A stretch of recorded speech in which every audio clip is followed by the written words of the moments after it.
Yo! Hello, good morning, good afternoon, and good evening. Sumarak Luna here for another toy unboxing, but with a twist, guys.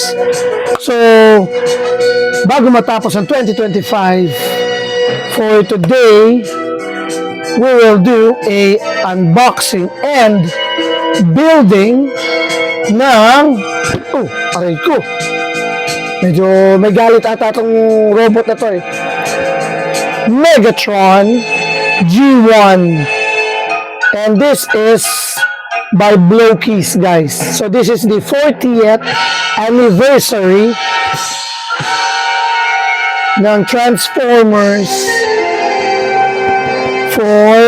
with collaboration with Blowkeys. Ayan, diba?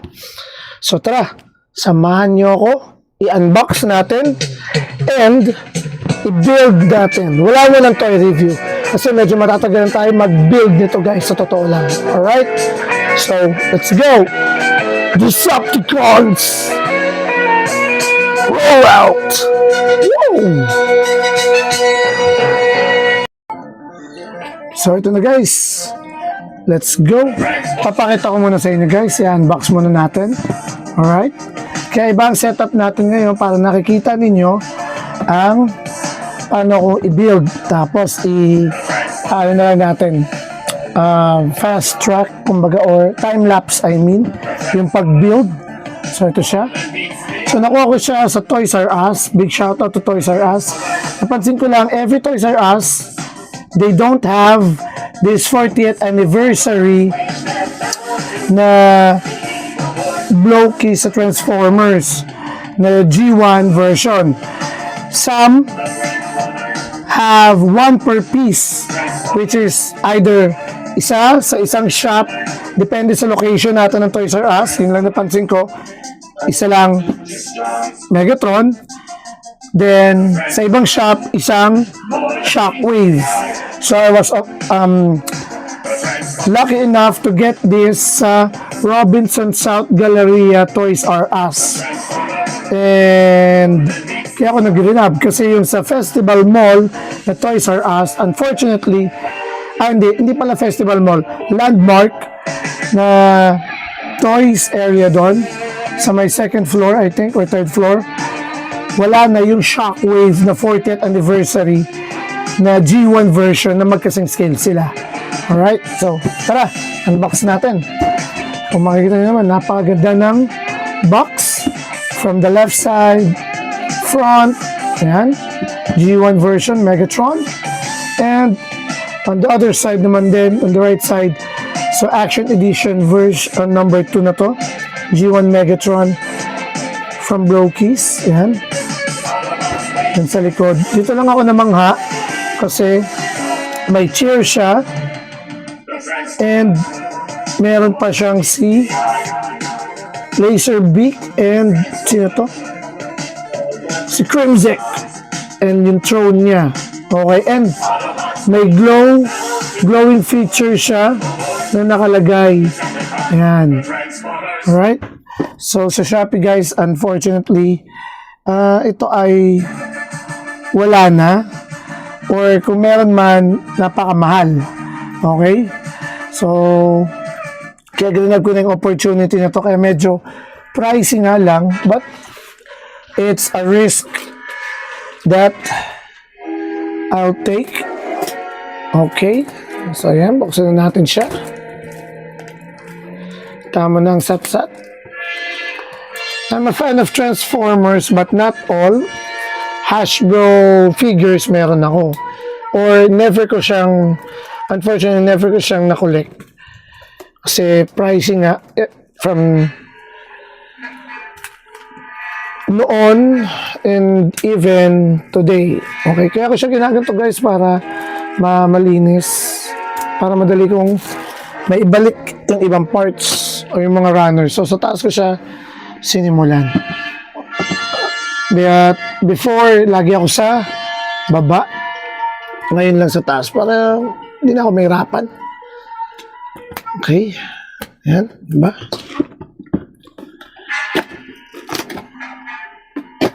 So, what's inside the box?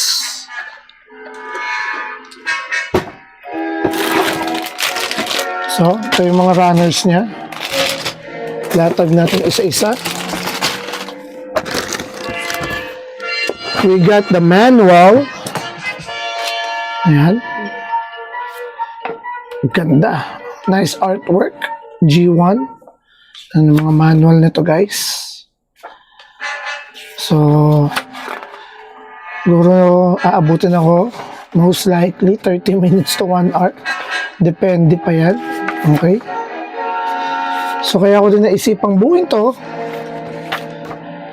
Kasi may sakit si wifey. So, habang binabantayan ko siya, inoorasan yung meds niya, bubuuin ko muna to, guys. Yan. Laser Bic, bubuuin din. Then, may base siyang kasama. Alright? Yan. So, 2D. Ganda. And the Decepticon logo. Wow. Ba? So, gagamitin natin yan mamaya. Another runners. More runners. More runners. Napakadaming runners, guys. Dami natin bubuuin sa totoo lang. Ayun naman. Limpak-limpak yan. So, hindi ko na nabilang. And another manual para dun, I think this is for the glow effect. Ayan, guys. Diba? So, baka hindi ako abutin ng isang oras dito. Okay, so dito muna yung manual. So, ilan to? 1, 2, 3, 4, 5, 6, 7, 8, 9, 10, 11. This is the throne, part of the throne. 11 plastic with the runners. So, let's go. Let's unpack them. So, ayan na, guys.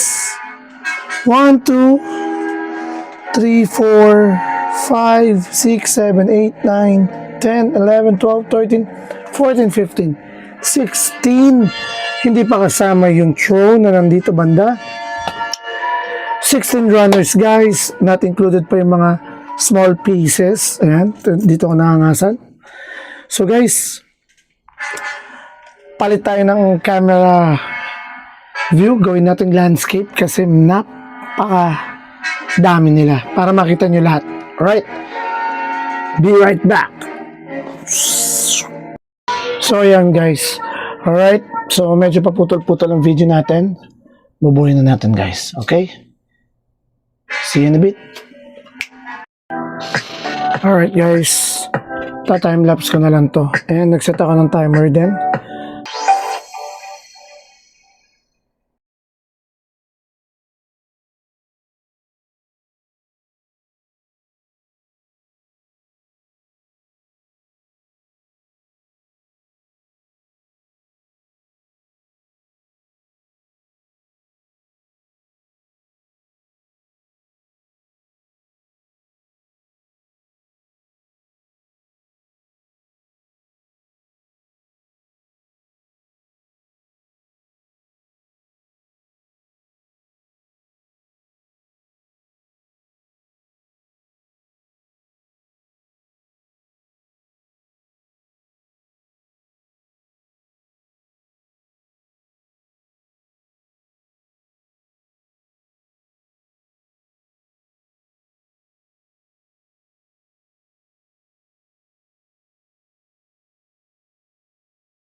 So guys, Sumurak Luna here at ito na, natapos ko na nga.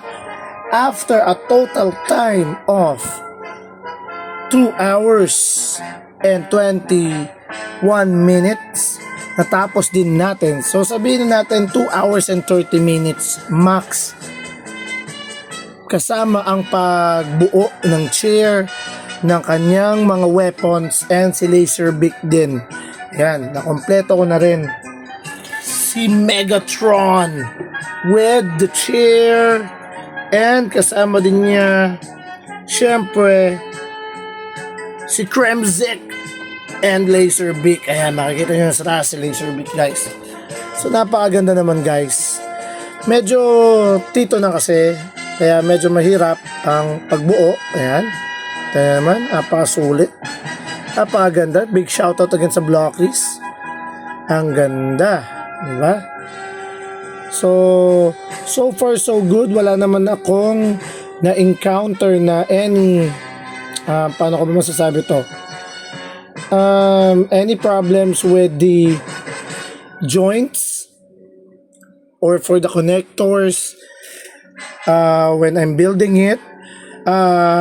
Doble ingat lang, guys. Reminder lang kasi as much as I want to, merong isang naputol.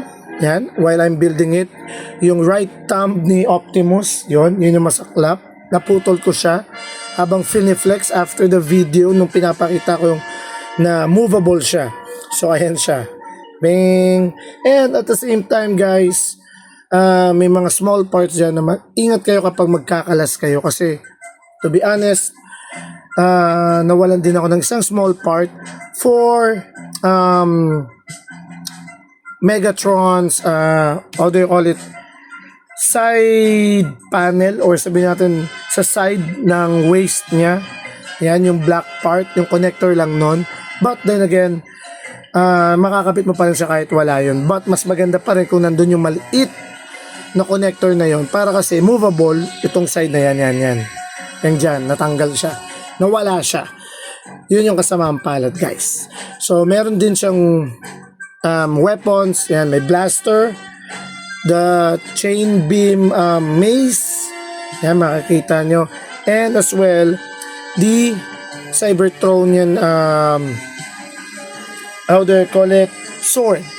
Yan, itong plasma sword niya dito. So again, guys, this is not transformable. Okay, baka may magtanong kung ang Blockies ba ay nakakapag-transform pag na-build mo. No.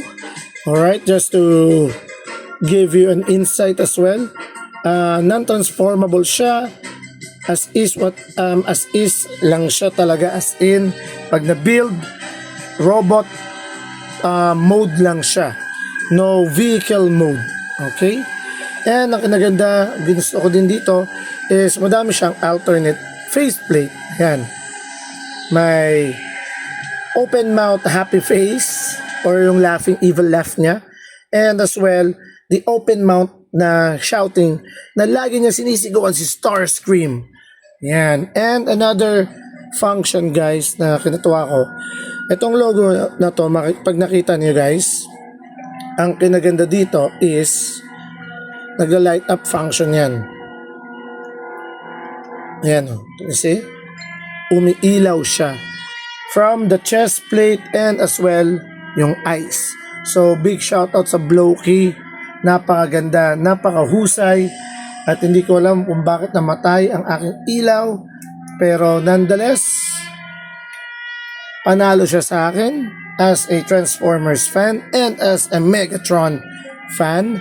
Yan, this is a perfect 10 for me. Yung pagbibuild sa mga baguhan or even sa mga tito, kahit gaano ka kagaling magbuo ng gamit, na siguro matatagalan ka din. Alright? So again, this is Sumurak Luna. Hope you enjoy this toy unboxing and toy building of Blockies 40th anniversary G1 Megatron with Laserbeak and Kesmet. So again, this is Sumurak Luna. Please do like and follow my page on Facebook, TikTok, Instagram, and as well on YouTube for more toy unboxing and toy review. And as well, Happy collecting and collect responsibly, guys. Sumrock Luna out. Peace. Bye-bye. Megatron.